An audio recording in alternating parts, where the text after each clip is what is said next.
ಬನ್ಸಿ ರವೆ ಮಸಾಲ ಉಪ್ಪಿಟ್ಟು ರೆಡಿಯಾಗಿದೆ. ಒಂದು ಸತಿ ಟ್ರೈ ಮಾಡಿ ನೋಡಿ, ತುಂಬ ಚೆನ್ನಾಗಿರುತ್ತೆ ಟೇಸ್ಟು.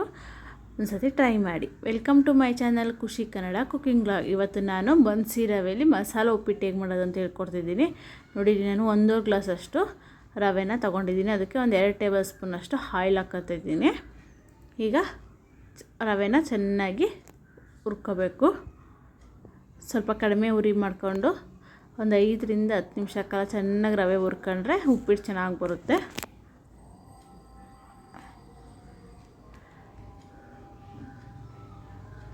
ನೀಟಾಗಿ ಸ್ವಲ್ಪ ಗೋಲ್ಡನ್ ಕಲರ್ ಬರೋವರೆಗೂ ಕಡಿಮೆ ಉರಿಯಲ್ಲಿ ಫ್ರೈ ಮಾಡ್ಕೋಬೇಕು.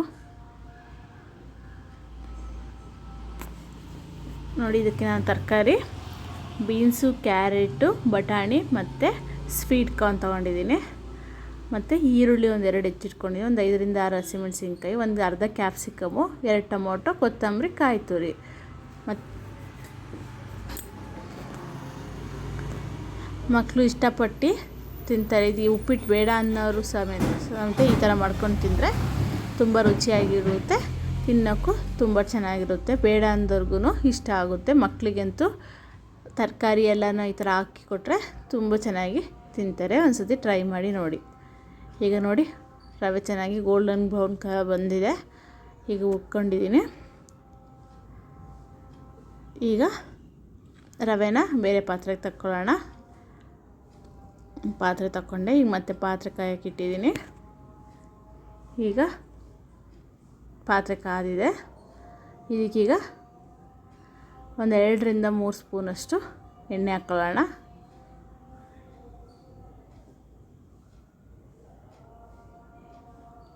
ಸ್ವಲ್ಪ ಎಣ್ಣೆ ಸ್ವಲ್ಪ ಜಾಸ್ತಿ ಹಾಕ್ಕೊಂಡ್ರೆ ಉಪ್ಪಿಟ್ಟು ಚೆನ್ನಾಗಿರುತ್ತೆ, ಬುಡುಡಿಯಾಗಿ ಬರುತ್ತೆ. ಒಂದು 2ರಿಂದ 3 ಸ್ಪೂನ್ ಸಾಕಾಗುತ್ತೆ. ಸಾಸಿವೆ, ಜೀರಿಗೆ ಹಾಕ್ಕೊಂಡಿದ್ದೀನಿ. ಸ್ವಲ್ಪ ಕರಿಬೇವು,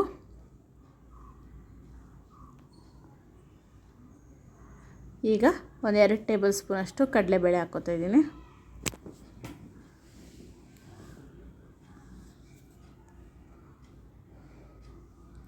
ಈಗ ಕಡಲೆಬೇಳೆನ ಚೆನ್ನಾಗಿ ಫ್ರೈ ಮಾಡ್ಕೊಳ್ಳೋಣ.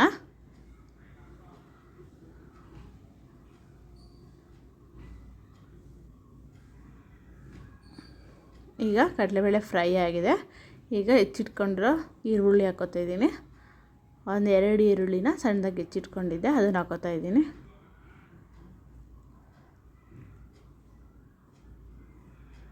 ಈಗ ನೆಕ್ಸ್ಟು ಹಸಿಮೆಣಸಿನ್ಕಾಯಿ ಒಂದು 6ರಿಂದ 7, ಅಂದರೆ ನಿಮ್ಮ ಖಾರಕ್ಕೆ ಅನುಗುಣವಾಗಿ ತಗೊಳ್ಳಿ.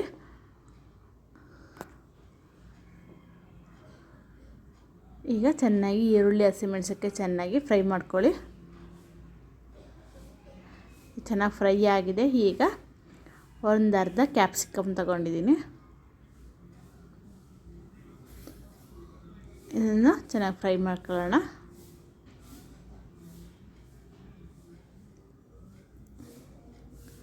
ಈಗ ಇದಕ್ಕೆ ಒಂದು 2 ಟೊಮೊಟೊ ಹೆಚ್ಚಿಟ್ಕೊಂಡಿರೋದು,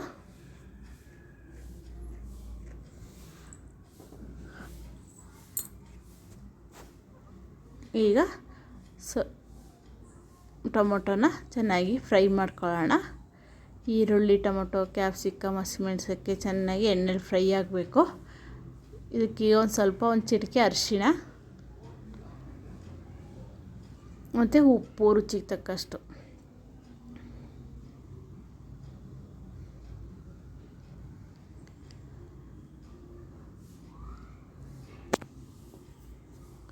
ಇದನ್ನು ಚೆನ್ನಾಗಿ ಫ್ರೈ ಮಾಡಿಕೊಂಡು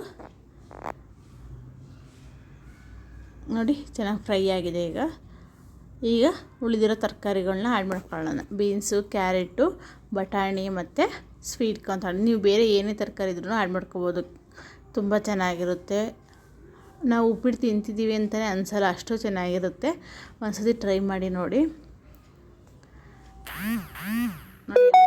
ಹಾಕ್ಕೊಂಡಿದ್ದೀನಿ, ಚೆನ್ನಾಗಿ ಫ್ರೈ ಮಾಡ್ಕೊತಾ ಇದ್ದೀನಿ.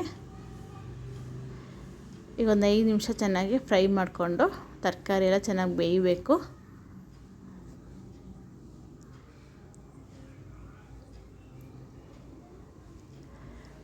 ಈಗ ನಾನು 1 ಲೋಟ ಬನ್ಸಿ ರವೆ ತಗೊಂಡಿದ್ದೆ. ಅದಕ್ಕೆ ನಾವು 4 ಲೋಟದಷ್ಟು ನೀರು ಹಾಕ್ಕೋಬೇಕು. ಏಕೆಂದರೆ ಒಂದು ಲೋಟಕ್ಕೆ 1/4 ಲೋಟದಷ್ಟು ನೀರು ಹಾಕೋಬೇಕು. ಯಾಕೆಂದರೆ ಬನ್ಸಿ ರವೆ ದಪ್ಪ ಇರುತ್ತೆ, ಅದು ಹಳ್ಳೋದಕ್ಕೆ ಸ್ವಲ್ಪ ಜಾಸ್ತಿ ನೀರು ತಗೊಳುತ್ತೆ.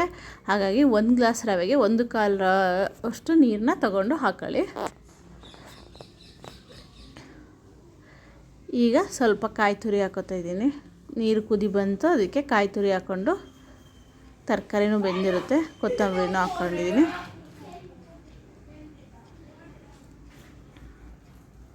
ಹೀಗೆ ಚೆನ್ನಾಗಿ ಮಿಕ್ಸ್ ಮಾಡ್ಕೊಳ್ಳೋಣ.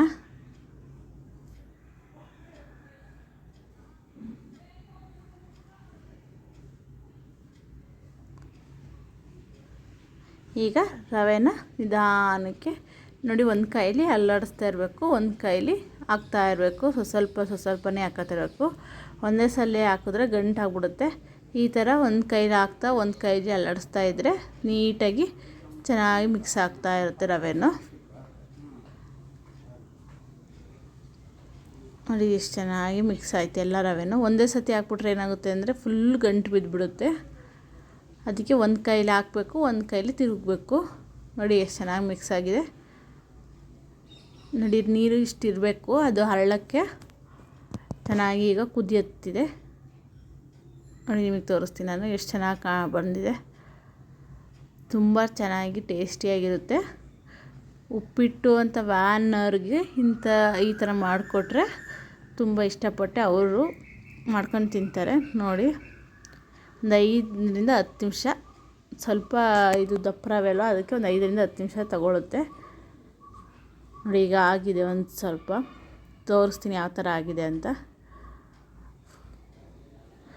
ನೋಡಿ ಎಷ್ಟು ಚೆನ್ನಾಗಿ ಉದ್ರಾಗಿದೆ.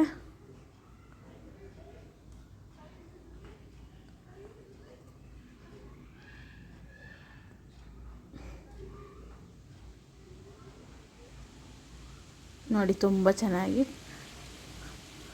ಆಗಿದೆ. ಈಗ ನಾವು ಸರ್ವ್ ಮಾಡ್ಕೊಳ್ಳೋಣ. ಕಡಿಮೆ ಟೈಮಲ್ಲಿ ತುಂಬ ರುಚಿಯಾಗಿ ಉಪ್ಪಿಟ್ಟು ರೆಡಿಯಾಗಿದೆ. ಒಂದು ಸತಿ ಟ್ರೈ ಮಾಡಿ ನೋಡಿ, ಮಕ್ಕಳನ್ನು ತುಂಬ ಇಷ್ಟಪಟ್ಟು ತಿಂತಾರೆ. ಪ್ಲೀಸ್ ನನ್ನ ಚಾನಲ್ನ ಲೈಕ್ ಮಾಡಿ, ಶೇರ್ ಮಾಡಿ, ಸಬ್ಸ್ಕ್ರೈಬ್ ಮಾಡಿ, ಹಾಗೂ ಬೆಲ್ ಐಕಾನ್ನ ಕ್ಲಿಕ್ ಮಾಡಿ. ನನ್ನ ವೀಡಿಯೋಸ್ದು ಫಸ್ಟು ನಿಮಗೇ ತಲುಪುತ್ತೆ. Thank you.